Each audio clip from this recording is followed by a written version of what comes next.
Hello, and welcome back to another edition of Tech in 10, the Louisiana Tech Bulldogs postgame show from the Ruston Daily Leader.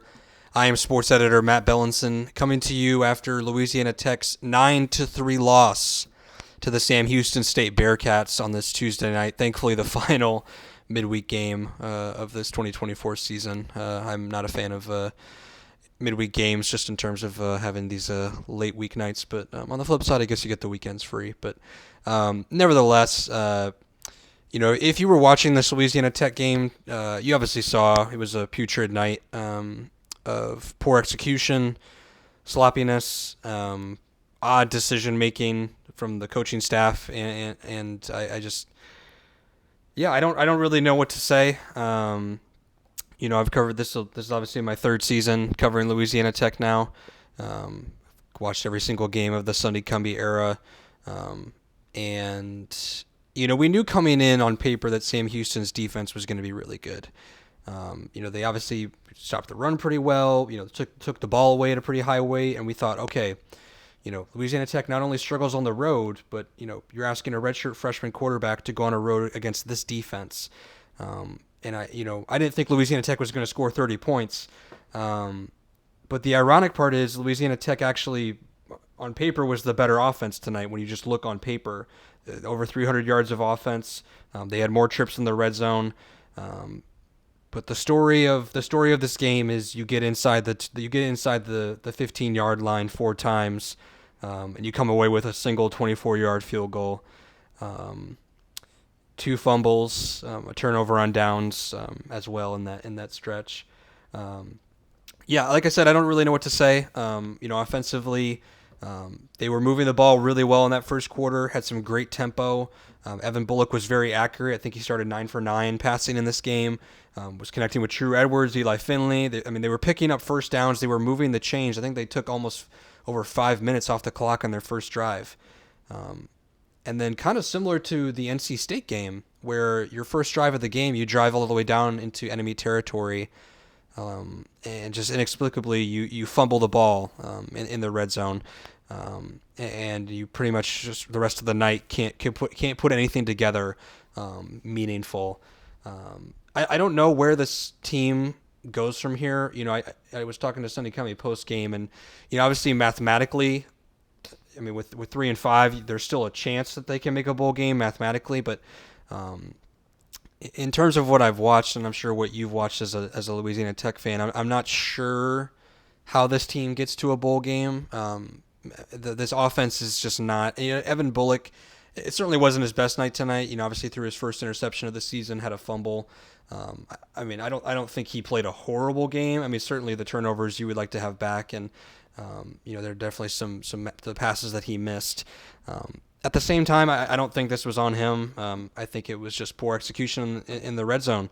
Evan did not have any of those turnovers in the red zone, and led them down there multiple times. And so, I know that Jack Turner was brought in at quarterback for this team late in the fourth quarter. Sonny Cumbie mentioned that he felt like this team needed a spark offensively. Jack Turner finishes 8 of 15 for 59 yards. That's a 53% completion percentage. Evan Bullock, 16 of 25, 148 yards with an interception. That's a 64% completion percentage. I don't really understand it. Evan Bullock, again, I didn't think it was a great start to the second half with 4 straight punts, but at the same time, the kid has been your best quarterback all year, just in terms of what he's produced, what he's done in the second half of games. He's led you down for go-ahead drives, for long touchdown drives before. He literally won you the UTEP game just a week ago in the fourth quarter on a 97-yard drive, I believe it was. So to hear Sonny Cumbie say post-game that he felt like the offense needed a spark, and to go back to Jack Turner, who I believe hasn't played in 4 or 5 weeks now, it's a strange decision. And clearly Jack, personally didn't do anything, I guess, to cost Louisiana Tech this win, or loss, I should say. But at the same time, the strange play call, 4th and 3. You're inside Sam Houston's red zone. Amari Wiggins runs 4 times for 25 yards. That's a pretty good average. really tiring out Sam Houston. And then on fourth down at the goal line, you opt you just opt to hand it off to Jimmy Holiday. Um, I'm not really sure why you do that. I know they really like to give Jimmy Holiday his touches out of the backfield. He had some nice carries out of the Wildcat formation. I guess I don't understand the rationale of taking it out of Wiggins' hands there when he was so successful getting you down there. So that was just kind of one example of offense. Nathan Young kind of having a head scratch moment there. And then again in the second half as well, Louisiana Tech gets down inside Sam Houston's 15, faces a fourth and goal. I think with about 3 minutes or so left, and Louisiana Tech opts, according to Sunday Cumby, the first read was a fade ball to True Edwards in the back corner of the end zone, overthrown by 5 yards at least, out of bounds, and falls incomplete. And that was the final time that you got inside Sam Houston's red zone.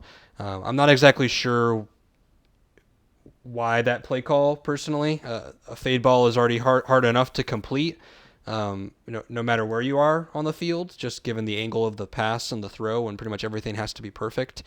And so why you would call that play inside the red zone in a critical down and distance, I'm not sure. But at the same time, I think it's pretty clear when you just look at the box score. And frankly, if you just watch Louisiana Tech this season, I mean, they can't run the football effectively, that is, for a full game. Again, Amari Wiggins, he had an okay night, 11 carries for 49 yards.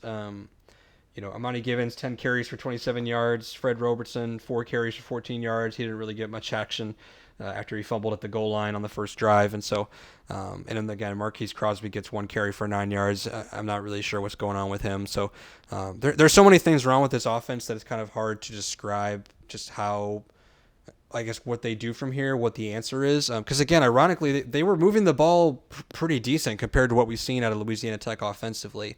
Again, I thought they had a pretty good run-pass balance in the first half. Evan Bullock was accurate. And then for whatever reason, they just find ways to not execute. And I've never seen a team just weekly win or loss that finds ways to take themselves out of opportunities. I don't know the last time I've ever seen a football team get inside the opponent's 10-yard line 4 times and come away with 1 field goal as your only points of the night. That's pretty hard to do. And so again, if you're Louisiana Tech, Tony Cumby said post-game that they're going to evaluate the quarterback position through film. He did not say explicitly that there's a quarterback battle, but I did ask, and that was the answer that was given. Again, he thought Evan kind of had an off night tonight. I thought certainly the second half he didn't start great, but at the same time, like I just mentioned, he just showed in the UTEP game the week prior that he could lead you down in the fourth quarter for a go-ahead touchdown. So I'm just confused as to the decision there. Yeah, I mean, you hear me. You're hearing my voice. I'm just kind of dumbfounded. I'm not really sure what to say. I mean, Sonny Cumby keeps talking to us about how they need to play clean football, how they need to execute, how they need to start games fast, and it's really the same story, just with a different outcome kind of each week for Louisiana Tech. I mean, I remember coming in here after that UTEP game last week, and for fans in attendance or for fans that watched, I mean, the UTEP game, I mean, it felt like a loss for up until the final 3 minutes. Just because you executed so poorly offensively. And it's pretty much the same story tonight against Sam Houston. Again, you put up 300 yards total offense. I think, what were they on third down? 7 of 16 on third down. That's pretty good. But you give up, oh my goodness, 8 tackles for loss and 5 sacks.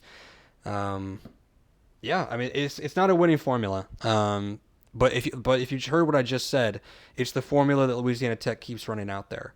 And they've been fortunate enough to play some really horrible teams like UTEP and Middle Tennessee that they've been fortunate enough to overcome some of those mistakes. They've been able to pull out wins. But against the Sam Houston team that came in with a pretty comparable defense to you and a better running attack than you, and frankly, just a team that has a lot more to play for at this point. They're already bowl eligible. They're smelling a Conference USA championship berth. They obviously didn't want to lose this game at home, and so I think you just saw that Sam Houston just knows how to execute, and they're a program, crazy enough, 2 years into the FBS, that knows how to win games. That knows how to win games consistently. It doesn't have to be pretty. I know Cindy Covey mentioned last week that UTEP win was an ugly win, and it certainly was an ugly win. Um, but then on an ugly night like this, where your defense shuts down Sam Houston's run attack, they force 2 turnovers, including one in the end zone. Um, and you come away with 3 points and a loss. I'm not sure what more you want this defense to do for you week after week. And I frankly wouldn't blame them, and I wouldn't fault them at some point over these next 4 games, 5 games, um, if not by choice, but just through human nature and just through the wear and tear of a season. If they just start to break and if they just start to give in to some of these better offenses, you still have to play Western Kentucky. You still have to play Arkansas, Jacksonville State. They're 3-0 in conference play. I mean, like, you're facing some of the better teams in the league, and again, that's why we talked about in the preseason when you looked at Louisiana Tech's schedule, they had to take care of business in the early portion against Tulsa, against FIU, against New Mexico State. And because you didn't execute and because you didn't take advantage of your opportunities, you now have to go on a run that seems almost impossible, just given how this program has performed over the last 3 years. And so, again, I don't really know what the answer is offensively. I'm not sure where you go from here. I would still start Evan Bullock at quarterback going forward. I think he is potentially the future of this program. I think his reps matter more than getting Jack Turner reps. And like I said, I don't think the argument can be made that Jack Turner gives you a better chance to win, just given what we saw through the first 3 games of the season. And obviously he didn't do anything special tonight to help you win at all. So I would be shocked if Evan Bullock does not start against Jacksonville State this coming Saturday, or not this Saturday, but next week for homecoming. And we'll just see what happens from there. Again, I'm kind of dumbfounded at this point, but I guess as someone that's covered this team for the last 3 seasons, maybe I shouldn't be. I guess it's just kind of one of those things that you just have to just kind of keep moving forward and see if they can improve, and just try and go from there. Louisiana Tech is 3-5 overall, 2-3 in Conference USA play. They will be back home at Joy Stadium next week to host Jacksonville State. That's going to do it for this edition of Tech in 10. Appreciate y'all listening week after week. And tuning into our coverage of Louisiana Tech football, and we'll load it up and do it again next week. So appreciate y'all for listening. Have a good one.